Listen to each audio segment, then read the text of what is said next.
감사합니다. 기도하시겠습니다. 참 좋으신 하나님, 거룩한 주일을 주님께서 허락하시고 이 시간 주의 성전에 앉아 주님을 대할 수 있게 하시니 감사합니다. 저희들의 일주일 동안 묵었던 마음의 찌꺼기가 이 시간 주님께 모두 내려놔 깨끗이 씻음받은 줄 믿사오니 찬양과 더불어 주님께 기쁨을 받았사오니 이 시간에는 말씀으로 주님께 무장할 수 있는 시간 되도록 함께하여 주시옵소서. 저희들이 말씀을 대할 때마다 저희들이 지혜의 영이 열리게 하시고 하나님을 바라보는 영안이 열려 주님을 참으로 거룩히 섬길 수 있는 하나님의 거룩한 백성이 되어지도록 함께하여 주시옵소서. 지켜주시기를 원하오며 예수님의 이름으로 기도드렸습니다. 아멘. 한 주간도 평안하셨어요? 오늘 찬양하니까 많이 기쁘시죠? 찬양 예배를 드리시는 성도님들의 가슴 속에 하나님의 은혜가 충만하시길 기도합니다. 찬양을 드리는 성도님들의 용안 속에 하나님의 향한 열망으로 기쁨과 평안의 감격을 바라보았습니다. 그래서 정말 찬양 받으시기에 합당한 하나님께 정말 감사드렸습니다. 찬양을 드리는 모습이 지금만이 아니라 살아가면서도 우리 삶 속에 정말 강건하여서 하나님을 향한 믿음이 흔들리지 않기를 간절히 소원합니다. 지금부터는 말씀을 세 부분으로 나누고자 합니다. 첫 번째, 그리스도인의 기쁨의 근원은 어떤 것일까요? 하나님을 믿지 않는 사람들은 나가면 문화가 너무 많잖아요. 그렇죠? 무궁무진하기 때문에 원하면 원하는 대로 다 살 수가 있어요. 그렇지만 그리스도인으로서의 기쁨의 근원은 어디 있을까를 한번 살펴봅니다. 사람들의 인생이 살다 보면 여기 어린 친구들도 많지만 또 어르신들도 참 많죠. 근데 살아가다 보면 기쁨보다는 자잘한 걱정이나 근심이 참 많아 보이는 듯해요. 그래서 인생이 아픈 눈물의 자리가 많아 보이면 웃음의 기쁨과 감격하는 일보다는 걱정과 답답함이 밀물듯이 밀려오는 듯합니다. 그래서 눈으로 보여지고 판단되어지는 조건과 환경과 사건으로 어려움을 겪는 것이 인생이 아닌가, 또 신앙생활도 역시 마찬가지가 아닌가 생각되어집니다. 그러나 하나님을 믿는 하나님의 백성들은 어디에 기쁨의 근원이 있을까? 적어도 하나님 백성이면 이 세상을 살아가도록 생명을 주시고 생사화복을 주관하시는 하나님 안에서 그 고난의 역경을 넘어서야 되는 거예요. 그렇죠? 우리는 하나님의 자녀이기 때문에 백그라운드가 든든하잖아요. 그렇기 때문에 뭔가 넌크리스찬보다는 그래도 좀 다른 점이 있어야 되지 않을까. 물론 사람이지만 그래도 그 역경을 넘어서 진정한 기쁨을 찾아가야 하는 것이 그리스도인이 알아야 될 부분이기도 합니다. 누가복음 1장에 마리아가 나오죠. 너무 잘 알아요. 예수님이 탄생하셨어요. 그렇죠? 그런데 그 예수님의 소식에 대해서 마리아는 외적 조건으로는 난감합니다. 멘붕이에요. 기뻐할 수가 없어요. 그런데 성경에는 28절, 30절에 보면 기뻐할 수 없는 일에 대해서도 이게 기쁨이야, 기쁨의 소식이야 라고 규정을 합니다. 그래서 하나님 앞에서 두려워하지 말고 기뻐하라고 또 강권하세요. 그래서 마리아가 하늘의 은혜를 입고 하나님이 함께 하시는 것으로 소개가 되어집니다. 그래서 하나님 안에서의 기쁨의 조건은 외적 조건이 아니다라는 것을 볼 수가 있어요. 빌립보서 한번 볼까요? 사도 바울도 마찬가지입니다. 복음을 전하다가 감옥에 놓여 있었어요. 그는 아무것도 할 수 없습니다. 감옥에 있으면 아무것도 못해요. 저는 처음에 전도사 할 때 학생부가 하나님을 믿지 않는 깡패들이 좀 많아갖고 사식을 무지하게 많이 넣었어요. 그래서 감옥에 참 많이 갔었습니다. 그런데 그 안에서는 아무것도 할 수가 없습니다. 무엇을 달라고 하는 요구밖에 할 수가 없는데도 불구하고 사도 바울은 옥중서신으로 빌립보 교인들을 굉장히 많이 격려하지요. 교인들에게 염려를 없애려고 편지를 보냅니다. 빌립보 교인들이 한마음으로 하나 되어지기를 바라고 또 율법주의적인 유대교가 진짜 복음이 아니야 라고 알려주는 그런 서신을 보내게 됩니다. 사도 바울은 빌립보서에 굉장히 많아요. 1장 18절, 3장 1절, 4장 4절에 보면 이렇게 말합니다. 나는 기뻐하고 또 기뻐한다. 주 안에서라고 합니다. 내가 기뻐가 아닙니다. 주 안에서 기뻐하라. 주 안에서 항상 기뻐하라. 왜 이렇게 말을 했을까요? 기쁨의 삶이라는 것은 환경에 있는 게 아니라 기쁨의 원천인 하나님께 있고 하나님의 나라와 복음에 있다라는 것을 단적으로 보여주기 위한 것입니다. 하나님의 백성의 기쁨의 근원은 하나님의 만남과 신앙의 결단에 있다라는 것을 알 수 있습니다. 살다 보면 신앙이 무뎌질 때가 참 많아요. 그렇죠? 그래서 신앙의 무뎌짐과 우리의 외면으로 살아계신 하나님을 나의 장식품이나 또는 뚝딱 이루어지는 도깨비 방망이나 안 계시는 것처럼 살짝 눈 감고 이렇게 생각할 때가 있습니다. 그렇죠? 그런데 하나님을 바라보면서 영의 눈으로 직시해야 돼요. 하나님을 바라보지 않으면 우리들의 영이 무엇으로 견디겠어요? 하나님을 믿는 믿음이 물이 이렇게 막 끓어오르는 그런 물 같지만 그래도 나의 생명의 근원이신 하나님에 대한 열망을 잊어서는 안 됩니다. 이게 굉장히 중요한 겁니다. 두 번째, 신실하신 하나님을 전적으로 신뢰를 해요. 전적으로. 이거는 내 생각이라는 건 없습니다. 그냥 믿고 맡기고자 했을 때는 100%입니다. 그래서 시편 97편 지금 보고 있죠. 이게 12절로 돼 있어서 사실은 12절 다 읽고 싶었어요. 그런데 너무 길어서 반절만 읽었는데 97편 이것은 하나님의 통치를 노래하는 그런 시편으로서 굉장히 성실하시고 신실하신 하나님이 사랑하는 하나님의 의인과 정직한 자들인 백성들에게 빛과 기쁨을 뿌리시는 하나님으로 알게 하기 위한 것입니다. 하나님의 다스림을 받는 우리 삶에 있어서 하나님을 경배하고 기뻐하는 일이 하나님의 백성으로서의 당연한 의무이자 특권인 거예요. 하나님을 믿지 않는 자들은 이런 특권을 가질 수가 없습니다. 그로 인해서 하나님은 그에 대한 삶의 기쁨과 행복을 맛보게 하십니다. 우리가 그냥 누리기만 하는 게 아니라 하나님이 그것을 또 주신다라는 거죠. 11절에 보면 기쁨에 대해서 뿌린다라고 나오죠. 이거는 흐트러 놓는, 그러니까 흩는 거예요. 이렇게 툭툭툭툭 이렇게. 그리고 분산시키는 걸 말합니다. 이런 의미를 가진데 하나님의 자비로우심과 신실하심으로 그의 백성의 중심이 하나님의 중심에 서 있을 때 언제든 또 하나님께 막 달려나가고 싶을 때 당장에 눈에 보이지 않아도 그들의 삶에 어둠이 물러가고 기쁨의 열매를 맺을 수 있도록 나타나게 하기 위해서 말씀을 주신 것입니다. 시편 27편 1절에 보면 빛은 하나님의 구원과 연관되어 있다고 나오고요. 이사야 9장 2절에 보면 하나님의 축복의 상징으로 그것이 나오는 것이 있습니다. 하나님께서 하늘의 복을 뿌리시고 그것을 기쁨이라는 단어로 여러분에게 선물을 주시는 것입니다. 삶이 아무리 연약하고 힘들어도요. 그래서 그리스도의 기쁨은 하나님에 있다라는 것을 잊지만 않는다면 하나님을 붙들고 있는 그 영의 빗줄기를 우리가 놓치지만 않으면 하나님 안에서 흔들릴 수가 없습니다. 그래서 출애굽을 했던 이스라엘 백성도 하나님의 다스리심과 구원으로 기뻐하고 즐거워했습니다. 삶이 지치고 공할 때가 있지요. 낭망할 때가 있고 쓰러질 때가 있고 실망스러울 때가 있고 의심스러울 때가 있습니다. 기도원도 막 우리 지난주에 했었죠. 기도원도 왜 그랬어요 하고 원망을 합니다. 그렇죠? 그런데 하나님을 간곡히 의지해서 그의 구원의 통치와 다스리심 인도하시는 하나님을 전적으로 신뢰할 수 있다면 기쁨을 뿌리시는 하나님의 말씀을 받아서 이게 정말 기쁨이구나 라고 누릴 수가 있다라는 겁니다. 제가 마치 개념이나 원리만 설명하고 있는 것 같습니다. 그렇지만 중요한 것은 내가 영적으로 하나님을 어떻게 바라보고 있느냐가 가장 중요한 겁니다. 세 번째로 하나님의 임재하심, 그다음에 우리 찬양하죠. 주의 인자하심이 그거죠. 생명보다 그렇게 나옵니다. 그리고 그 전능하심에 대한 고백의 삶이 우리들에게 있어야 합니다.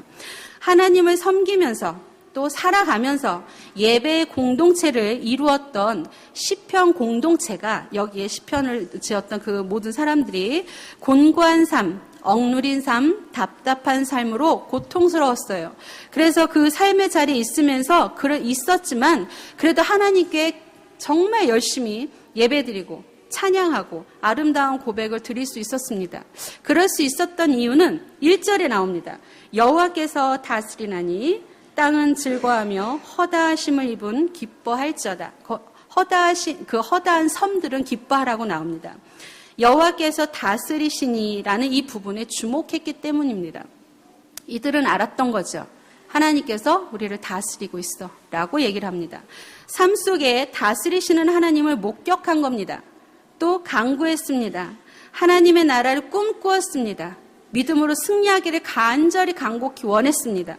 그래서 그는 흐르는 그 시간 동안에 이렇게 너무 어렵지만 기뻐할 수밖에 없었다라는 겁니다. 그런데 지금 우리의 삶도 마찬가지죠. 2000년 전에 있었던 이 사건이나 이스라엘 백성들이나 그 당시 있었던 시편기자나 각 교회 교인들은 안 어려웠겠어요? 아마도 지금보다 문물이 발달되지 않았으니까 더 많이 힘들었을 겁니다. 그럼에도 그럴 수 있었습니다. 만약에 세상적인 관점의 기쁨을 저한테 물어보시면요. 세상적으로 기쁜 게 뭘 것 같아? 이러고 저한테 물어보시면 전 부족하고요. 이게 자질이 없어서 뭐라고 대답을 할 수가 없어요. 사실 저 혼자라도 부끄러움을 굉장히 많이 타는 사람인데, 그런데 이 부끄러워서 대답할 수 없는 이 말이지만 하나님이 바라시는 기쁨이 뭡니까? 라고 말씀을 물어보신다면 전 담대히 말씀드릴 수 있습니다. 시편 공동체가 많이 사용한 단어, 여기서 시편에서 제일 많이 사용한 단어가 할렐루야예요. 이 할렐루야, 하나님을 찬양하라라는 거죠. 9절에 보면 여호와여 주는 온 땅에 지존하시고 모든 신들보다 위에 계시다라고 합니다. 1절에서 5절까지 보면요. 지존하신 하나님에 대해서 나옵니다. 오로지 이 세상에 오로지 하나님은 한 분이시라는 거죠. 지존하시고 전능하시고 신실하신 사랑의 하나님이라 고백하는 이 백성들이 하나님의 다스림을 인정하고 바로 안다면 지금 우리의 살고 있는 모든 사람들, 즉 현재 젊은 날을 보내고 있는 저희입니다. 또 중년의 세상에 얼룩져 있는 중년의 시기, 또 외로움과 회한으로 물든 노년의 때, 또한 앞날을 알 수 없어서 불안해하는 우리의 모두를 다스릴 하나님께 전적으로 맡기신다면 기쁨으로 승리하고 평안이 넘칠 수밖에 없다라는 겁니다. 이 믿음의 의연함을 위해서 하나님을 바라보며 끊임없이 애쓰는 삶이 먼저 선행되어진다면 이것 또한 하나님을 사랑하는 행함의 고백이 될 수밖에 없다라는 것입니다.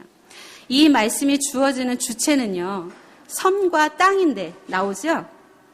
섬과 땅인데 하나님의 기쁨은 영원하기 때문에 온 세상의 사람을 다 말하는 거예요. 다 초대해서 의와 공평으로 다스리시는 세계의 영역을 알려주십니다. 그래서 모든 사람들이 불평과 원망이 아닌 완벽한 기쁨을 누리게 할 다스리심으로 기쁨과 즐거움을 확인하게 하시는 거죠. 만약에 말입니다. 만약에 그리스도인들이 그럴 일은 없겠지만 하나님의 다스리심을 인정하지 않습니다. 맡기기 싫어요. 아집이 셉니다. 하나님의 날개 그늘 아래 있으면서도 자아의 주체성이 너무 커요. 그래서 감격의 삶이 없는 이들을 성경은 죄송한데 악인이라고 표현을 합니다. 그것은 이스라엘 백성들에게 기회를 주시고 끊임없이 한도 끝도 없이 기다렸던 하나님께서 악인이라 표현된 그것은 그들이 돌아오기를 기다리시는 안타까운 마음이 있었기 때문에 그렇게 표현이 되었던 겁니다. 이스라엘 백성이 허구한 날, 우리는 매번 그런 질문을 하지요. 왜 또 이스라엘 백성이 악을 행했을까? 커피 브레이크에 수도 없이 나옵니다. 사사기가 이렇게 넘어가도 나오고 출애굽이 넘어가도 나오고, 그렇죠? 그럼에도 불구하고 그렇게 기다리셨던 하나님은 그때 당시 하나님만 말하는 게 아니라 지금에도 함께 계시는, 지금도 살아계셔서 역사하시는 하나님이 동일하게 있다라는 것을 잊어서는 안 된다라는 겁니다. 하나님을 신뢰하고 살아가는 사람, 즉 주가 그리스도심을, 전능하신 하나님을, 지존하신 하나님을 인정하고 믿음으로 구원받았음을 고백하는 사람. 그래서 이 의인은 하나님을 인정하기 때문에 목숨을 걸고 사랑을 해야 돼요. 진정으로 내 삶의 모든 일들이 하나님 앞에 주관되어지고 있다라는 사실에 대해서 전부 다 맡길 수밖에 없고 고백할 수밖에 없습니다. 근데 하나님을 띄엄띄엄 알거나 내 마음대로 띄엄띄엄 믿으면 이건 절대로 영적으로 알 수 있는 비밀이 아니다라는 겁니다. 비밀을 알기 위해서 학생이 성적을 잘 내기 위해서 열심히 공부하는 것과 사회인들이 성과를 얻기 위해서 열심히 살아가는 것과 똑같습니다. 하나님을 정말 알기를 원하신다면 하나님 아래에서 정말 하나님을 위한 간구하심이 있어야 합니다. 로마서 10장 9절이나 10절에 이렇게 말합니다. 너희들이 만일 너의 입으로 예수를 주로 시인하며 또 하나님께서 그를 죽은 자 가운데서 살리신 것을 너희들의 마음에 믿으면 구원을 받으리라. 입으로 시인한 것이 중요하다라는 겁니다. 이 시인하는 것은 인정하는 겁니다. 사람이 마음으로 믿어 의에 이르고 시인해서 구원에 이른다라는 것입니다. 하나님을 고백하고 시인하면 일단 마음이 열리고 달라집니다. 내가 무엇인가 인정을 합니다. 내가 무엇에 대한 고백을 합니다. 그런 마음에 평안함이 있고 마음이 진실해지며 마음이 오픈되기 때문에 달라집니다. 사람의 태도가 달라지면 바라보는 시각도 달라집니다. 하나님에 대해서도 마찬가지입니다. 하나님의 은총을 바라고 믿음으로 살아가고자 늘 결단하시고 일어서고자 하시는 존경하고 사랑하는 북부해변 장로교 성도 여러분 모두에게 제가 정말 사랑하는 거 아시죠? 항상 기도하고 있습니다. 어디서든 삶에 암흑의 유혹이 막 와요. 조건은 다 틀립니다. 학생은 학생대로, 직장인은 직장인대로, 어르신들은 어르신대로, 저는 저 나름대로의 그런 유혹이 오지만 하나님께서 의인을 위해서 빛을 또 마음이 정직한 자를 위해 기쁨을 뿌리신다라는 것까지만 하는 게 하나님이 아니시겠죠. 그러고 난다면 하나님이 하시는 일이 있습니다.